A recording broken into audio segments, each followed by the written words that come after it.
sobre las fundaciones de interés privado, sobre los desafíos que las fundaciones de interés privado panameñas tienen en un entorno cambiante.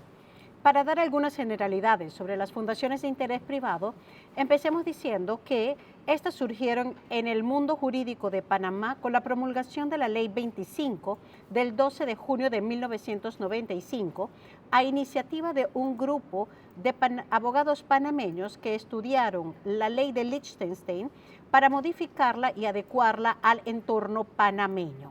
Esta propuesta fue presentada al entonces legislador Oiden Ortega, quien la presentó a la Asamblea Legislativa y terminó siendo la Ley 25 del 12 de junio de 1995. Como tantas otras leyes panameñas, la Ley 25 tiene falencias, incluyendo la falta de una definición de fundación. Para eso utilizamos la definición dada por el doctor Gilberto Bután, quien indica que es una persona jurídica que tiene por objeto la adquisición de un patrimonio para ser administrado y conservado en función de la voluntad del fundador. Algunas generalidades de las fundaciones, indicando que esta no es una lista taxativa, es meramente enunciativa. En primer lugar, no persigue fines de lucro.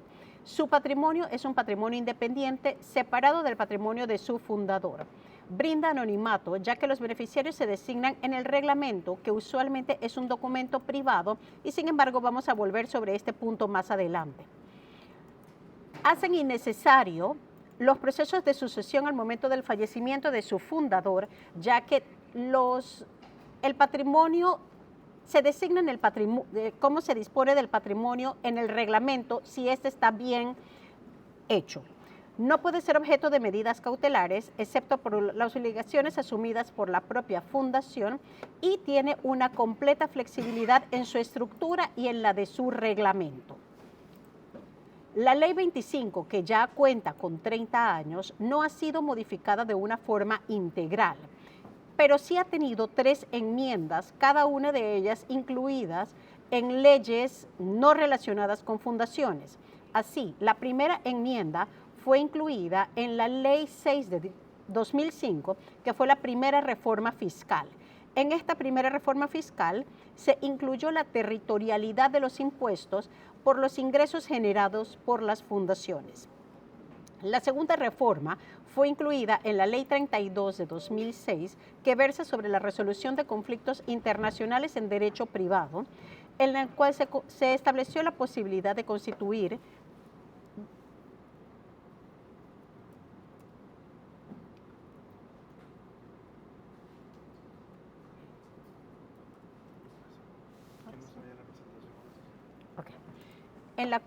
se incluye la posibilidad de constituir garantías prendarias o hipotecarias sobre los bienes de la fundación. Y la tercera modificación fue en la Ley 131 de 2013, que es la Ley de Arbitraje, en la cual se incluyó la posibilidad de ceder de que el fundador cediera sus derechos a favor de una tercera persona. Ahora, el hecho de que la Ley 25 no haya tenido una enmienda integral en sí, de ninguna forma quiere decir que el entorno aplicable a las fundaciones hoy día es el mismo que el de hace 30 años cuando se promulgó la ley. Hay distintas leyes que se han promulgado en los pasados 10 años que han tenido un impacto directo sobre las personas jurídicas en general, pero nosotros nos enfocamos en las fundaciones. Así, empezamos con la Ley 23 del 27 de abril de 2015, que formalizó las medidas para prevenir el blanqueo de capitales, financiamiento del terrorismo y el financiamiento de la proliferación de las armas de destrucción masiva. Esta ley introdujo una serie de conceptos, tales como el beneficiario final y sujeto obligado no financiero, entre tantos otros.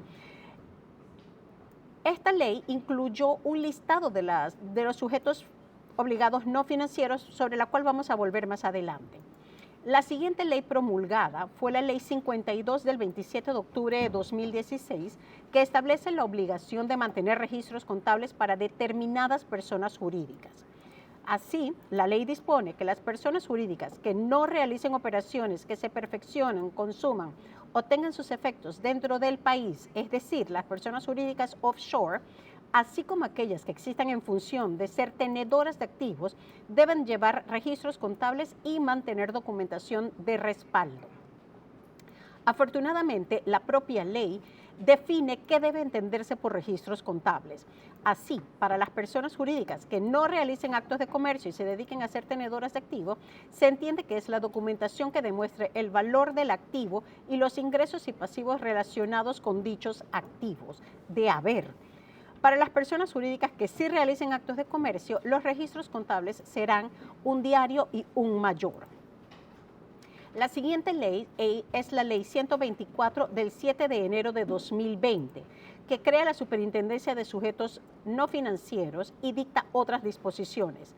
Esta ley dispone que su función es la de supervisar a los sujetos obligados no financieros, concepto previamente establecido por la Ley 123 del 2015, en la prevención del blanqueo de capitales, financiamiento del terrorismo y la proliferación de armas de destrucción masiva.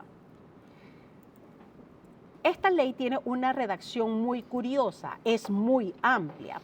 Entre otras de sus curiosidades, establece que en el ejercicio de sus funciones, la superintendencia puede solicitar cualquier información que considere necesaria como parte del proceso de supervisión que realiza, lo cual es una redacción preocupante porque nadie conoce a ciencia cierta cuál es la limitación para la información a la que puede tener acceso la superintendencia.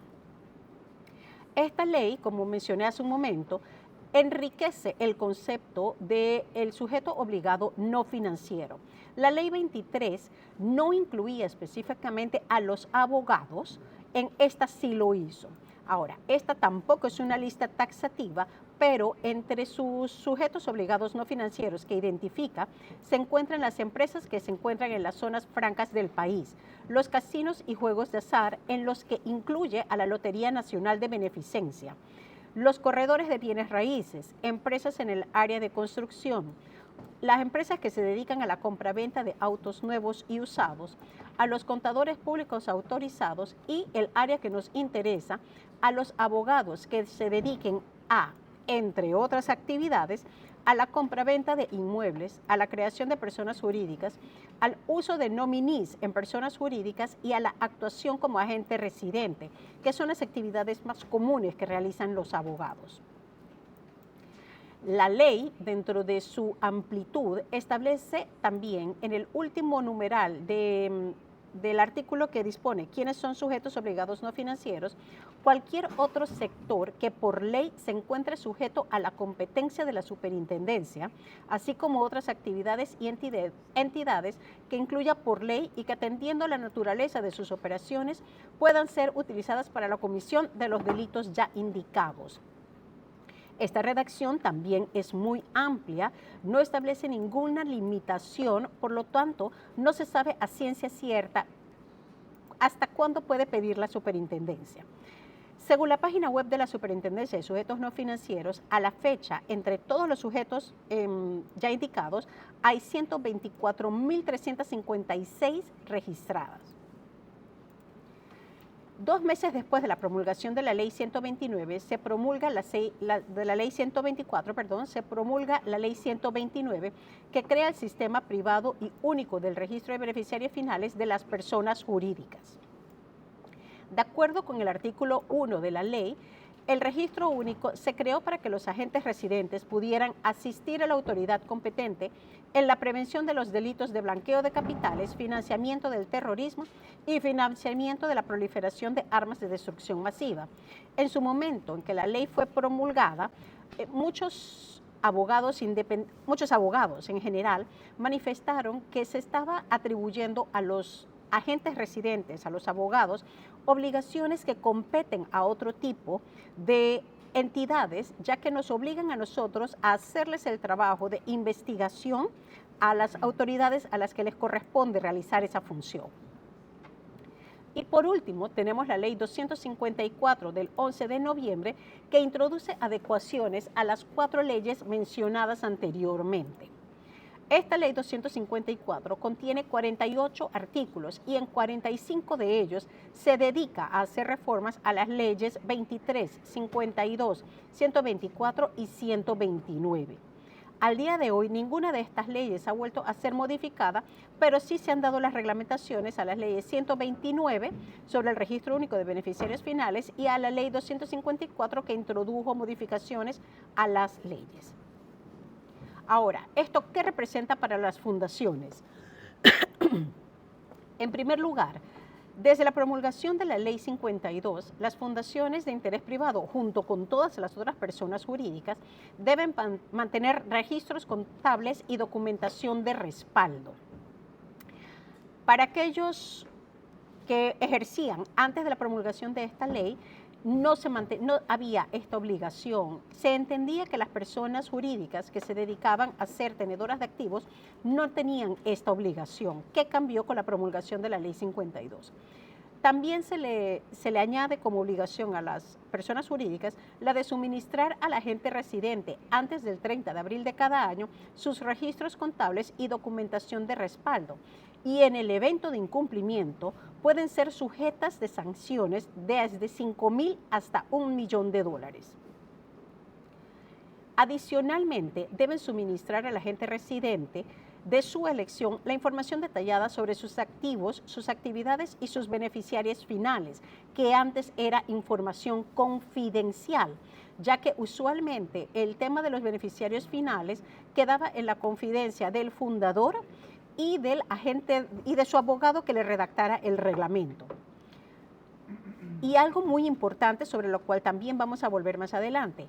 En el evento de incumplimiento de parte del agente residente, la persona jurídica puede ser suspendida por la Superintendencia de Sujetos No Financieros, esto sin conocimiento de la persona jurídica.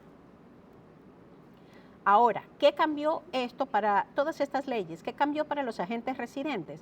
Que ahora, entre tantas otras obligaciones añadidas, deben mantener los registros contables de sus clientes de acuerdo con las disposiciones de la Ley 52. Al momento en el que el abogado sube esta información, lo va a hacer con el formulario que les pongo debajo, en la cual tienen que llenar toda esa información, hacer el listado y presentarlo a la Dirección General de Ingresos antes del 15 de julio de cada año. En el evento de incumplimiento de parte del agente residente puede ser objeto de una multa desde $5,000 hasta $100,000. La siguiente obligación es la del registro en la Superintendencia de Sujetos No Financieros. Para ello, la superintendencia entre el año 2021 y 2023 hizo innumerables campañas de registro de los sujetos obligados no financieros. La siguiente obligación fue la del registro en el Registro Único de Beneficiarios Finales. Al momento de este registro, el sistema va a sacar en la pantalla que les muestro, la imagen que les muestro en pantalla, donde aparece la información general del sujeto obligado no financiero y, muy importante, le dan su número, su código único de registro, el cual tiene que ser utilizado para la constitución de nuevas personas jurídicas. ¿Por qué todas estas leyes tienen importancia para las personas jurídicas, enfocándonos en las fundaciones? En que han tenido impactos significativos en general. Y para las fundaciones en particular, uno de los más grandes efectos es que perdió un enorme atractivo que tenía la fundación, que era la confidencialidad sobre los beneficiarios finales. Ahora, no solamente tienen que revelar esa información, sino que el agente residente está obligado a subir esa información al Registro Único de Beneficiarios Finales. No obstante, no hubo una diferencia en cuanto al número de fundaciones constituidas. Hubiese sido lógico pensar que esto iba a tener una incidencia directa en cuanto a la popularidad de la figura de las fundaciones, y no fue así. De acuerdo con información suministrada por el Registro Público, a mayo de 2025 existían un total de 57.498 fundaciones inscritas. Y a raíz de estas obligaciones sí hubo otro cambio, una renuncia masiva de abogados que fungen como agentes residentes. En esta gráfica pueden apreciar que en realidad no ha habido un impacto significativo en la constitución de fundaciones de interés privado. Por algún motivo, en el año 2015 hubo un pico, pero de ahí en adelante, exceptuando en el año 2020, por razones obvias, se ha mantenido un número bastante parejo en la constitución de fundaciones. Ahora, en una encuesta no científica realizada a un grupo de abogados que se dedican a la constitución de personas jurídicas, les hicimos una serie de preguntas y sacamos las más importantes. Preguntamos si conocen las disposiciones de las leyes 23, 52, 124, 129 y 254. El 60% dijo que las conocía todas, el 30% indicó que más de 3 y el 10% indicó que de 1 a 2.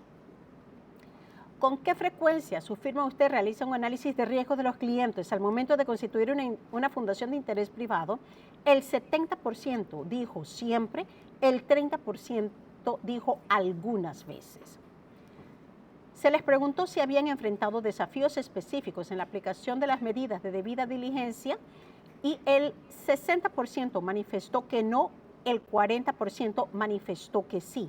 Entre los motivos para sí tener desafíos fueron la falta de información o la renuencia del cliente a entregar esta información. Ahora, estas 3 preguntas, si consideraban que la carga administrativa para los agentes residentes había aumentado significativamente, si habían presentado renuncias al cargo de agente residente y si estas renuncias estuvieron relacionadas con la promulgación de las leyes, el 100% respondió que sí a las 3 preguntas. Ya para terminar, ¿por qué es importante el rol del agente residente? ¿Cómo incide esto en las personas jurídicas? Porque ninguna persona jurídica, incluyendo fundaciones, puede existir sin la figura del agente residente. En el caso de que el agente residente renuncie, esta persona jurídica será suspendida al cumplirse 3 meses de la renuncia sin haber una designación de nuevo agente residente. Y en virtud de las disposiciones del artículo 9 de la Ley 52, inclusive se le aplicará una multa de $1,000. De la misma forma, si el agente residente informa en el cuadro que debe presentar a la Dirección General de Ingresos que no mantienen los registros contables por cualquier motivo de parte de la persona jurídica, se les puede imponer también el agente residente puede renunciar y la autoridad está facultada para suspender esta persona jurídica. Con esto termino mi ponencia. Muchísimas gracias.